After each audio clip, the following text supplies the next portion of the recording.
குரு பகவான் ஒரே ராசிக்கு நல்ல நிலையில் இருந்தால் அந்த ராசி பல யோக பலத்தை தருவார்.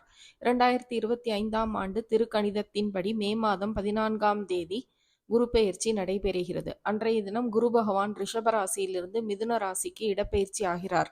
மிதுன ராசி குரு பகவானின் நட்பு கிரகமான புத பகவான் வீடு.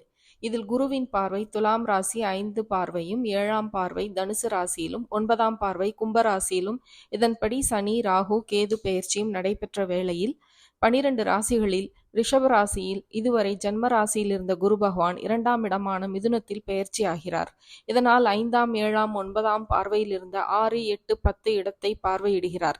குரு பகவான் இதனால் உங்கள் வாழ்க்கையின் தரம் உயரும். ஆனால் உடல் நலத்தில் கவனம் தேவை. பொறுப்புகளை தானே கவனத்துடன் செய்ய வேண்டும். வார்த்தையில் நிதானம் தேவை. பயணத்தில் கவனம் தேவை. மகாலட்சுமி அருள் எப்பொழுதும் கிட்டும். தெய்வ வழிபாடு அவசியம். இது போன்ற ஆன்மீக செய்திகளுக்கு பத்மம் யூடியூப் சேனலை சப்ஸ்கிரைப் பண்ணுங்க.